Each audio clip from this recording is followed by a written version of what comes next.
Bio identical hormone replacement therapy is the treatment for perimenopause and menopause. अब किसी भी doctor के पास कोई एक्सक्यूज नहीं है कि वो आपको ये ट्रीटमेंट की ऑप्शन ना दे, क्योंकि अभी ये पाकिस्तान में प्रेजेंट है। इस्तेमाल करना है या नहीं करना है, रिस्क बेनिफिट्स देख के, चॉइसेस देख के, how you want to age, अपनी क्वालिटी ऑफ लाइफ को कैसे बेहतर रखना है, वो एक सेकेंडरी बात है कि आपको इसको इस्तेमाल करना है कि नहीं, लेकिन ऑप्शन तो पता होनी चाहिए, नॉलेज तो आपको होना चाहिए कि भाई मैंने इसको इस्तेमाल करना है कि नहीं। ये डॉक्टर का फ़र्ज़ है कि आपको बताए और ये आपका हक है कि आपको पता हो और फिर आप डिसीजन में। ये वो वाला हार्मोन होता है जो जवानी की वाइटलिटी को यानी कि क्वालिटी ऑफ लाइफ को बेहतर रखता है और फर्टिलिटी को भी बेहतर रखता है। इसके बाद ये कार्डियो प्रोटेक्टिव होता है, हार्ट को प्रोटेक्ट करता है, न्यूरो प्रोटेक्टिव होता है, आपके ब्रेन को प्रोटेक्ट करता है, बोन प्रोटेक्टिव होता है, आपकी बोन्स की हेल्थ के लिए इंपॉर्टेंट होता है। हेड टू टो जो होता है आपकी बॉडी के अंदर रिसेप्टर्स प्रेजेंट होते हैं। जो रिसेप्टर्स होते हैं वो डिफरेंट काइंड्स के होते हैं।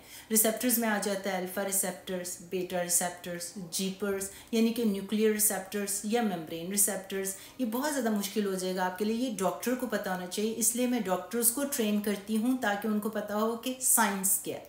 आपके लिए ये ज़रूरी है समझना कि रिसेप्टर्स के ऊपर डिफरेंट काइंड ऑफ एस्ट्रोजन काम करता है, और हमारा जो ओवरी पैदा करिए, जो हमारी वाइटलिटी का हार्मोन जो हमने रिप्लेस करना है वो है एस्ट्राडायोल।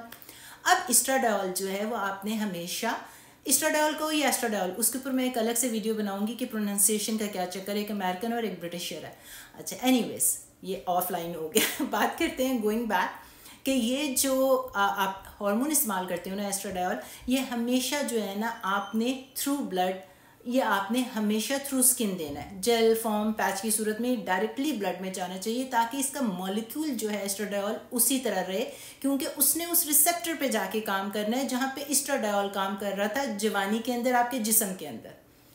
अब अगर आप एस्ट्राडायोल बाय माउथ लेते हैं तो क्या आप नहीं ले सकते? ले सकते हैं। उससे भी आपके हॉट फ्लैशेस कम होंगे, उससे भी आपको जो है काफ़ी जो सिम्टम्स आ रहे हैं वो बेहतर होना शुरू हो जाएंगे। लेकिन फिर डॉक्टर ये क्यों कहता है कि शॉर्ट टर्म के लिए लो, और फिर ये क्यों कहता है कि मिनिमल डोज लो?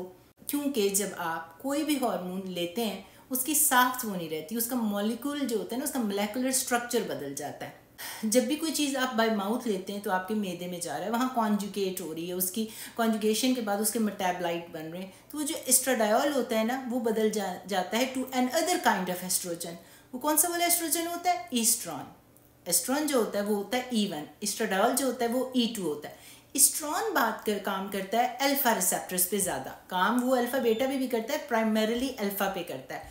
अल्फा रिसेप्टर्स कहाँ पे होते हैं? आपके हाइपोथैलेमस पे होते हैं, आपकी बोन के अंदर भी होते हैं, आपके ब्रेस्ट के अंदर भी होते हैं। जवानी में आपका एस्ट्राडायोल बहुत ज़्यादा हाई लेवल में होता है और एस्ट्रॉन कम होता है, ये नॉर्मल बैलेंस चल रहा होता है, और जब ज़रूरत होती है तो एस्ट्राडायोल में बदल सकता है एस्ट्रॉन, यानी कि आपस में इनका तबादला ख्याल चलता रहता है, लेकिन उसका एक बैलेंस बरकरार होता है। जब मेनोपॉज हो जाता है तो ओवरीज एस्ट्राडायोल बनाना बंद कर देती हैं, तो अब हम कहते हैं ना एड्रिनल ग्लैंड बैकअप है, वो बैकअप नहीं होता। वो क्या करता है?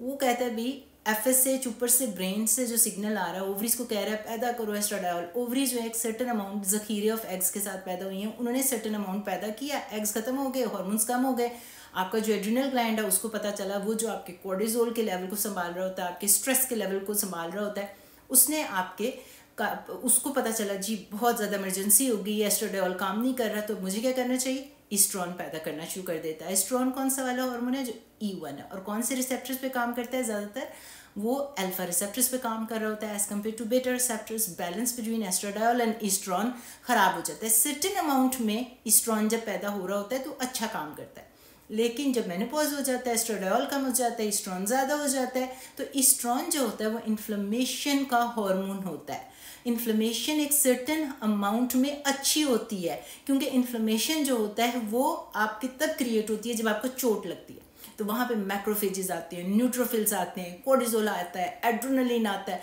ये तमाम स्ट्रेस हार्मोन्स आते हैं और आके आपकी इम्यूनिटी को इंक्रीज़ कर रहे होते हैं। एड्रेनलिन वगैरह जो होता है एक रश पैदा कर रहा होता है कि फाइट हो रही है, वॉर हो रही है, तो सर्टेन अमाउंट में जब आपके स्ट्रेस होता है तो वो भी अच्छी चीज़ होती है। इस तरह सर्टेन अमाउंट में जब इन्फ्लेमेशन होती है तो वो भी अच्छी चीज़ होती है। इसकी वजह से एस्ट्रॉन भी सर्टेन अमाउंट में अच्छी चीज़ होती है। लेकिन जब आपके बैलेंस ख़राब हो जाता है एस्ट्राडायोल और एस्ट्रॉन का, तो आपकी एक प्रो इन्फ्लेमेटरी स्टेज हो जाती है। जिस तरह स्ट्रेस सर्टेन अमाउंट में अच्छा होता है और जब क्रोनिक स्ट्रेस हो जाता है तो ख़राब हो जाता है। तो इसी तरह जब आपकी पूरी स्टेज आप अगली लाइफ में चले जाते हैं, ट्रांजिशन हो जाती है जहाँ पे एस्ट्राडायोल परमानेंटली कम हो गया और ईस्ट्रोन परमानेंटली ज़्यादा हो गया, वो बैलेंस ख़राब हो गया, तो एक क्रॉनिक इन्फ्लेमेशन क्रिएट हो जाती है, स्टेज ऑफ इन्फ्लेमेशन। इसलिए बाय डेफिनेशन हम मेनोपॉज को कहते हैं प्रो इन्फ्लेमेटोरी स्टेज। अब औरत अगले 50 साल, 40 साल, 30 साल जब तक जिंदा है एक इन्फ्लेमेशन के अंदर रहेगी, और जब उसकी एजिंग होगी और साथ इन्फ्लेमेशन होगी तो हम उसे क्या कहते हैं, inflammaging. So menopause by definition is a stage of inflammaging. अब आपका जो इन्फ्लेमेशन भी हो रही है, एजिंग भी हो रही है, तो क्या होगा, शॉर्ट टर्म सिम्टम्स आ रहे थे। शॉर्ट टर्म सिम्टम्स से आपकी नींदें खराब हो रही थी, आपको हॉट फ्लैशेस हो रहे थे, पैल्पिटेशन हो रहे थे, एंग्जाइटी डिप्रेशन हो रहा था, मुंह लाल सुर्ख हो रहा था, मूड स्विंग्स आ रहे थे, इरिटेबिलिटी थी, वेट गेन हो रहा है, ब्लड प्रेशर, डायबिटीज वगैरह खराब हो रहा है, मैदा खराब हो रहा है, सेक्सुअल हेल्थ खराब हो रही है। शॉर्ट टर्म सिम्टम्स में आप उसको प्रिमरोज देंगे, अश्वगंधा देंगे, एक्सरसाइज करने को कहेंगे, मेडिटेशन करने को कहेंगे, सीड साइकिलिंग करने के लिए कहेंगे, शतावरी देंगे, जितने भी सप्लीमेंट्स दे सकते हैं दे दें। आपके सिम्टम्स थोड़े से शॉर्ट टर्म बेहतर हो जाएंगे, क्योंकि जो आपकी इन्फ्लेमेशन थोड़ी थोड़ी स्टार्ट हुई है आपने उसको सबसाइड कर दिया। आपके सिम्टम्स थोड़े थोड़े जब बेहतर हो जाएंगे तो उसका ये मतलब नहीं है कि जो अंदर प्रोसेस ऑफ इन्फ्लेमेजिंग स्टार्ट हुआ है, जो आपको 60-70 ईयर्स के बाद जाके आपको कंडीशन ऑफ एजिंग आनी है, जो बीमारियां आनी है, जो प्रोसेस अंदर स्टार्ट हो रहा है, उसको आपने नहीं रोका, वो 60-70 में जाके होना है। मेमोरी लॉस, जो पहले ब्रेन फॉग था अब आपका मेमोरी लॉस हो गया, अल्जाइमर डिजीज हो गई। जो पहले जोड़ों में दर्दें थी वो ऑस्टियोआर्थराइटिस और रूमेटॉइड आर्थराइटिस फुल ब्लोन हो गया, फ्रैक्चर्स होने शुरू हो गए, आप व्हील चेयर रिडन हो जाएंगे। आपको जो पहले इन्फ्लेमेशन, पैल्पिटेशंस के शुरू हार्ट की बीमारियां हो रही थी, फिर हार्ट अटैक हो जाएगा, फिर स्ट्रोक हो जाएगा। पूरी इन्फ्लेमेशन आपने सेट कर दी तो रिस्क ऑफ ब्रेस्ट कैंसर ज़्यादा हो जाएगा। अल्फा रिसेप्टर्स के ऊपर इस्ट्रोन जाके काम करता है, इस्ट्रोन ने क्या करना है, ग्रो करना है, तो इसकी वजह से इन्फ्लेमेशन और ग्रोथ, इस्ट्रोन काइंड ऑफ एस्ट्रोजन, वो ब्रेस्ट कैंसर का रिस्क हाई कर देगा। इसकी वजह से अगर आप इस्ट्रोन और एस्ट्राडायोल के बैलेंस को मेंटेन नहीं करेंगे तो आप इन्फ्लेमेशन को और ख़राब कर रहे हैं।